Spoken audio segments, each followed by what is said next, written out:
Now we are going to switch to English again and say welcome to the Deputy Director General for Vinnova, Göran Marklund. He is going to give a presentation about how do Vinnova work to promote sustainable innovation in Sweden.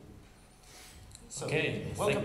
Thank you very much. I speak English just because in order to facilitate an international dialogue here.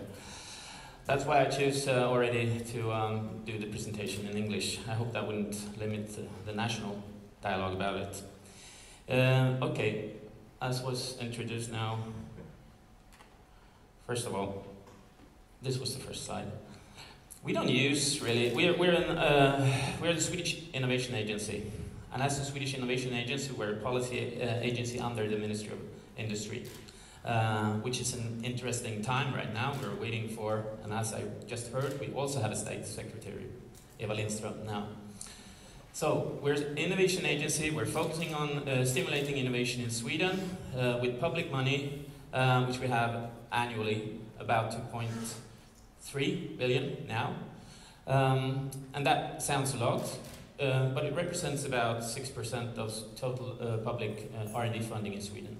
About 2% of total R&D funding, including industry in Sweden. So we have to work smart in order to make any contribution.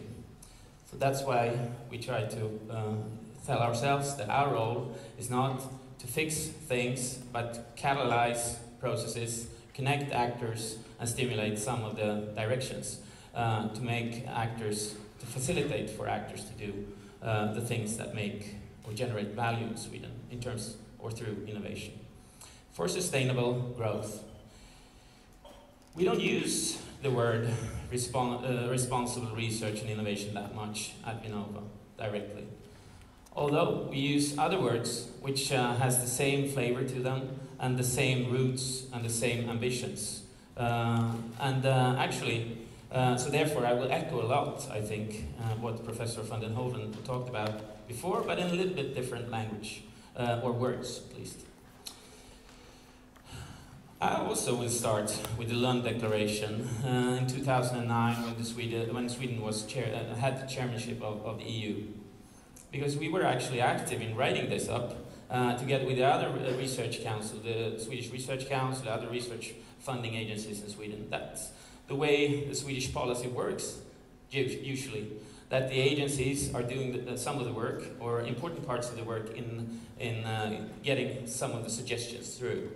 So we were actually in the room, usually, in the Research Council, writing this Lund Declaration up, which the government then approved and put on the table for the EU discussion. So I start there too. Societal challenges as a driver for innovation. Not only as a driver, but as it is important to solve societal challenges, not only in Europe, but globally. That would be a worthwhile focus, but also a worthwhile focus for generating profitable business. And that's actually what I'm going to talk about in a while, because we started, after that, some 3 years ago, a program at Vinnova. And this is not the only thing we do. I will raise that disclaimer.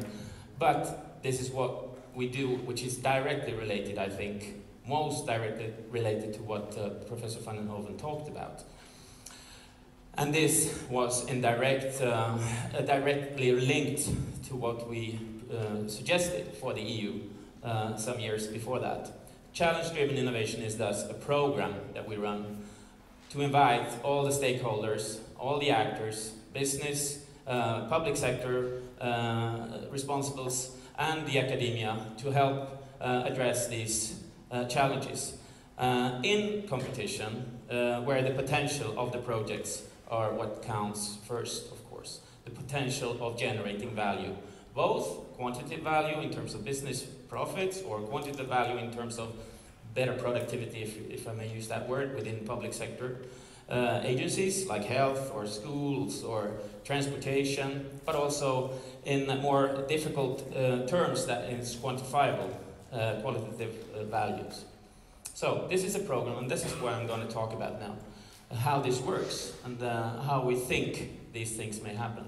The program is based on a win-win philosophy. The win is addressing societal challenges and try to generate or stimulate, catalyzing innovative solutions in relation to those societal challenges. Of course, it's not the global challenge in its entirety. That wouldn't work. It has to be something workable within a Swedish or a lot more local context, but in the realm of bigger challenges that you could also find in China or India, where also the idea is that these social benefits that could be generated in fruitful or projects at work or generate these results could also then generate marketable innovations for the businesses involved that could sell in a growing market that is expanding while the challenges increase and while the Chinese perhaps or the Indians or the Americans would like to actually buy solutions, which is not often the case in the early phases of these challenges. So these markets, which may not be there yet, are growing and could probably be the most, or in general, be the most rapidly growing markets of all. So business growth. So this is based on generating, catalyzing win-win situations where the stakeholders are at the front. The stakeholders that own the problem or may own the idea of generating the solutions. Business and public sector. Public sector, I would emphasize, would be very important because some of the, or most of the societal challenges are policy or societal or public agency challenges. Should be together in defining the problem or the project or what is going to be done. So win-win. If there is not win-win, it would probably not generate a result. So I will use a little bit different wording here than maybe I think Professor van den Hoven primarily used when he talked about the moral or the ethics. I would emphasize incentives. So when you don't have incentives as a researcher or a public sector administrator or public sector head of an agency, for example, or a business or a company, if you don't have incentives in relation to what your mission is, it gets really difficult. So we cannot really beg actors to do things. We have to face their own or their own initiatives. Incentives have to be at the basis of it. So we started this some years ago. Rather than addressing certain sectors, certain industries, or certain technologies, we said, you know, you're welcome, address these societal challenges, generate these win-win situations, and then the potential of what you're promising, and also the plan that you have, if it may work. You're welcome. So these should not be limits, but you know, just ideas. You can hit wherever you want. Within health or competitive production or environment issues. So the program has a three-step logic, and this is coming back every year. So this is not one cycle and then you're lost. It's coming back. So we give in a competition process initiation studies. Quite easy, low thresholds. You could have, if you have a good idea but not so well developed, some small amounts of funding for generating or making the study more feasibly more understandable, and then also possible for others to come in and maybe add financing in the next step. Or at Vinnova, we could add in a next step collaboration funding. And the implementation are rather big, all multi-stakeholder, multidisciplinary, multi-industry, but in relation to a specific challenge. Some more money, full scale, which is not the end of the story, of course, because this project could do some things, but couldn't solve an entire challenge. But it could be, I come back to that, it could be the basis of other decisions coming in later by others, politicians, for example, or others. So some of the outcomes, just to give you some flavor of what has come out so far. And there is much, much more to say about this, because there are many idea projects, many initiation projects in the tube. But these things are some of the ideas who have matured a little bit more than others. This is things that could come out of such projects. Smarter and efficient, more efficient automation, which also have environmental impacts, positive, hopefully, of course. The operator, we are moving cities in this country, as you know, and how can you build a sustainable city? This is actually in there too. How can heavy products become light, which has many important impacts, of course, including environment competitiveness also. Oh, I'm sorry. Someone made this much more interesting.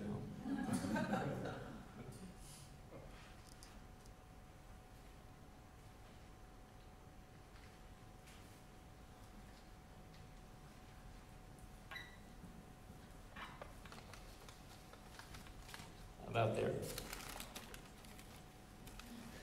Okay. And wastewater, a positive resource. I think many of these things look a little bit in a similar way as what Professor van den Hoven put up. And this is actually one of the projects that has come the furthest. And that is how you can actually, these are multi-actors in there, how can you actually get good treatment at home when you're really ill. Now this is cancer treatment. And how these things could be actually working together. Seems very promising. The program logic, now I'm going to be a little bit complicated, but this is actually based on important theory generated also from Dutch sources, which we have modified a little bit. But it's talking about why this is important, how could it work, and also addresses some of the challenges. And there, in that discussion, another concept is used, and that is system innovation. If you want to transform an entire system, then things are much different than otherwise. Okay, first we have this normal innovation landscape where things are competed out of profitability in the end of the day, and where you can do things to keep the competitiveness up, which is the normal innovation policy, also the research policy discussion that we have here. What we're talking about is this paradigm shifts where societal challenges are actually at the front. And where we want to do things, as also Professor van den Hoven talked about, we want to reach there somewhere. And when you do that, things are getting much more complicated. Because actors, I think most of us, are generally not willing to take those steps. It's much more risky. So how do you facilitate those things? And that's what we try to do. And that's also what I think the European Commission is trying to do with the Horizon 2020. That's what we're talking about. And how do you do that in a good way? It's not a simple thing. But this program comes in here. And this challenge-driven innovation, early stage, trying to facilitate the start of things in 3 steps, as I said: initiation, collaboration, and implementation. And then we have the interplay, which I think is an important task or discussion here. How does this interact with the Horizon 2020? It does, because we want this, and we try to monitor this in the way that we think that Swedish actors, now Swedish constellations, need to be prepared, need to have a good idea in order to be competitive within Horizon 2020, which has in general, the same focus. So it has, and it's also, and that is maybe a reminder to us all, some of the rules of the game within Horizon 2020 are more challenging in terms of being competitive than it was in the FP7, the previous framework program. You need to have much more power behind the ideas that you try to launch, so you need to have more prepared actors. So that's what we think we do, and we are also responsible for at Vinnova to facilitate for Swedish actors to be competitive within Horizon 2020. So that is sort of the program logic. And the preliminary conclusions that we have so far now, this is early, as I would remind you, some 3 years ago we started it, but it seems to be quite good in generating sharp innovation-focused cooperation compared to other sort of cooperative schemes that we have seen before in history, both here and internationally. So there are the criteria we have really drives potential for challenge solution. And the stage gate model is very good in this case. But and it seems to drive and generate sort of sharp win-win cooperation arrangements. But it's still too early to evaluate business potential in several of these cases, which is a challenge. Some of the implementation challenges, however, I would like to raise because we can facilitate only that far. Even the Horizon 2020, I would argue, could only facilitate that far. Some of the things that are actually blocking system impact are in the hands, or at least more in the hands than in our hands, of politicians. You could change, the price structure of how to drive an electric car or do other things in a sustainable city, if you want it to be sustainable. Otherwise, some of these projects would reach a glass ceiling, sort of. So here I think political commitment really needs to be much more at the front than as is often the case. Which I think is also what Professor van den Hoven actually implied. So really public risk-willing financing if you really want solutions of such a kind. And this is what we can see also from international comparisons, which we do run and within the framework of the OECD, where we look at other countries, similar schemes. And this is really challenging if you want societal challenges, solutions on a larger scale than just small projects or local impacts. So that was sort of kind of an attempt to present a program on how we try to address what you may call responsible research and innovation at Nova. Thank you. Thank you very much. Do we have any questions from the audience? Då kan vi ta det på svenska kanske. Ja. En liten fråga i ljuset av hur långt ni har hunnit nu i programmet. Vad ser du för typ av utveckling? Vad skulle vara den önskvärda utvecklingen? För det första så tror vi att vi skalar upp det. Det här kommer att bli kärnan. Det kommer att bli kärnan i vår verksamhet tillsammans med ett annat program som jag inte har nämnt. Och som heter strategiska innovationsprogram, eller strategiska innovationsområden. Som egentligen är mycket större samlade program som kan adressera samhällsutmaningar och har industriellt ledarskap. Tillsammans kommer det att utgöra minst 50% av allt det vi gör. Så det här blir kärnan. Så det är en utveckling. Och det andra är ju kanske diskussionen med det nya politiska systemet, för att många av de här grejerna kommer att, om man vill åstadkomma dem, kräva en del politiskt ledarskap i de här större sammanhangen i alla fall. Och det kan handla om både den på nationell nivå, men inte minst i städerna. För en hel del av de här grejerna kommer väldigt mycket till sin rätt och kräver ganska mycket, eller vinner på att det finns städer som vill kanske skapa sustainable cities. Jag tror egentligen att det finns mycket styrka där i. Så det är väl några sådana saker, förutom att det har en del micromanagement-grejer som du behöver inte ta här. Men hur mycket går det här ihop med ett annat begrepp som är populärt just nu, innovationsupphandling? Ja, och innovationsupphandling är ett väldigt bra verktyg då i det här sammanhanget. För att om man som statlig aktör vill något av det här slaget, eller en kommun, eller ett landsting, kanske en region kan samla sig till med, så är ju upphandlingsinstrumentet, som är typ 20% av BNP ungefär per år, ett fruktansvärt potent verktyg om man hittar ett sätt att använda det.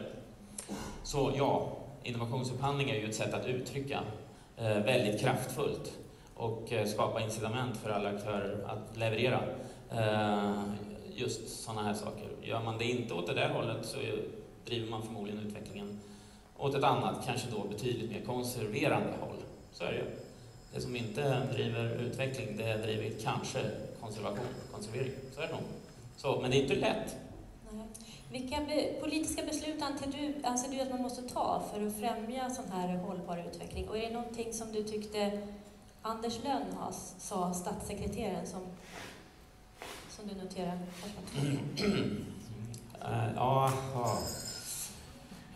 Jag tror att sådana här samverkansprogram är viktiga. Men designen av dem är minst lika viktig. Det gäller att skapa incitament för aktörer, det gäller för företag och offentliga aktörer också. Att göra det svåra, det som man inte annars skulle våga orka göra. Att sänka ribban för att göra det svåra så att innovationshöjden ökar. Det är lite jobbigt därför att aktörerna kanske inte alltid säger att vi vill att ni ska hjälpa oss att göra det svåra. De vill gärna ha lite finansiering för att göra det lättan. Men jag ska vara lite så elak, och det är också lite lättare för ibland politiker att hamna där. Därför att det blir ganska konkret. Det här är ju då mycket mer utmanande för både tanke och initiativkraft. Så utan att säga vad exakt han skulle göra då, men så tror jag att gör gärna det. Men se till att designen blir bra. Andra saker som inte Anders Lönn tror jag pratar om inte har ansvar för heller.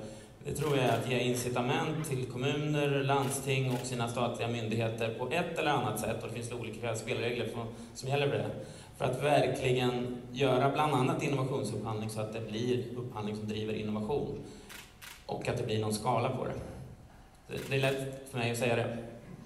Men jag hoppas att det inte är jag som ska göra det. Har vi någon fråga till Göran från publiken? Nej. Då får vi tacka så mycket. Tack så mycket, Göran. Ja.